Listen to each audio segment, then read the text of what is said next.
সম্মানিত দর্শক, সময় নিউজ বাংলা ইউটিউব চ্যানেলের পক্ষ থেকে আপনাদের সবাইকে আন্তরিক শুভেচ্ছা।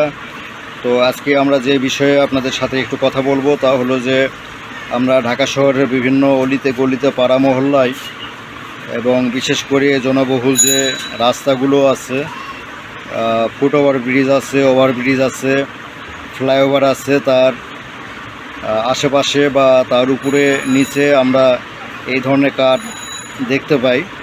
তো ঠিক তেমনই একটা কার্ড আমার হাতে আছে। এখানে একটা নাম আছে নবাব ভাই, আর নিচে আপনারা দেখতে পাবেন যে লেখা আছে হোটেল আবাসিক, এবং তাদের যে সার্ভিসগুলো এখানে লেখা আছে, এবং লেখা আছে যে আসার আগে অবশ্যই কল দিয়ে আসবেন। তো আসলে এই কার্ডগুলো আসলে কিসের ইঙ্গিত বহন করে তা হয়তোবা আমরা অনেকেই জানি, কিন্তু যেহেতু এখানে একটা মোবাইল নাম্বার দেওয়া আছে, আমি মোবাইল নাম্বারটা আমি দেখাচ্ছি না পুরোটা।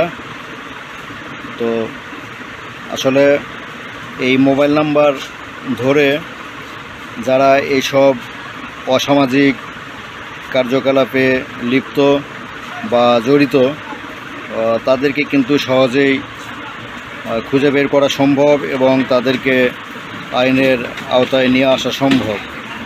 তো এখন আমি এই যে নবাব ভাইয়ের সাথে একটু কথা বলবো, দেখি ওনাদের সার্ভিসটা কি এবং উনি কি বলে আমরা একটু শুনবো।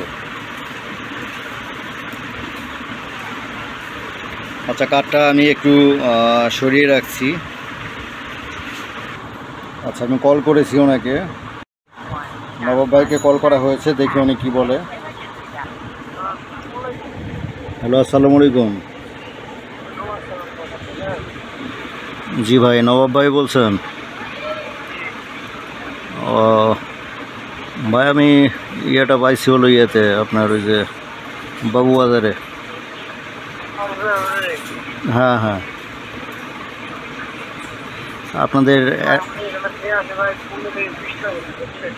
আপনাদের ঠিকানা, আপনাদের ঠিকানা কোথায় ভাই? যাত্রাবাড়ি। ও আচ্ছা, তো এখানে কি কি সার্ভিস পাবো? আমি স্টুডেন্ট, তো একটু সেভাবে বলেন আর কি।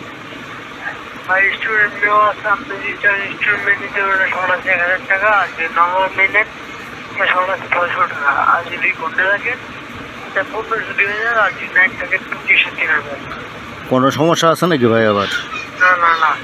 আইনগত পুলিশ টুলিশ কোনো ঝামেলা আছে নাকি? তাহলে ভাই যাত্রাবাড়ি কোথায় আসতে হবে? যাত্রাবাড়ি চৌরাস্তা মোড়ে না? হোটেলের নাম কি ভাই, নাকি ফোন দেবো আপনাকে? হোটেল নিউ কি জানি বললেন? নিউ প্লেস মানে নিউ প্যালেস নাকি? Jatrabari hotel new palace. আচ্ছা, নিউ প্যালেসের সামনে যে আপনারা ফোন দিলে তো হবে নাকি?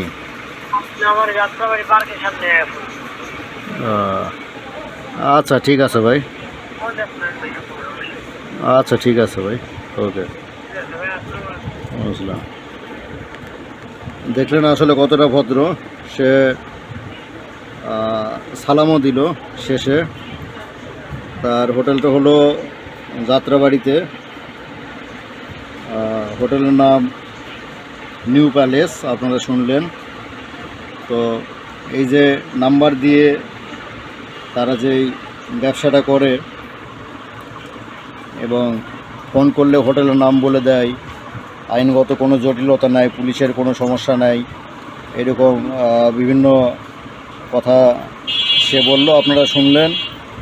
তো আসলে এটা আমাদের সভ্য সমাজে কতটুকু কাম্য, সেই বিচারের ভার প্রশাসনের উপরই দিলাম এবং প্রশাসনের দৃষ্টি আকর্ষণ করছি, আপনারা এই বিষয়গুলো আশা করি গুরুত্ব সহকারে দেখবেন। ধন্যবাদ সবাইকে। এবং সেই সাথে বলবো যে এইসব সাধারণত প্রতারকও বেশি হয়ে থাকে, যার কারণে আপনারা এইসব প্রতারণার ফাঁদে কেউ পা দিবেন না। এতে করে আপনাদের জীবন এবং অর্থ সম্পদের ব্যাপক ক্ষয়ক্ষতি হতে পারে। তাই এসব প্রতারক হতে সবাই সাবধান থাকবেন।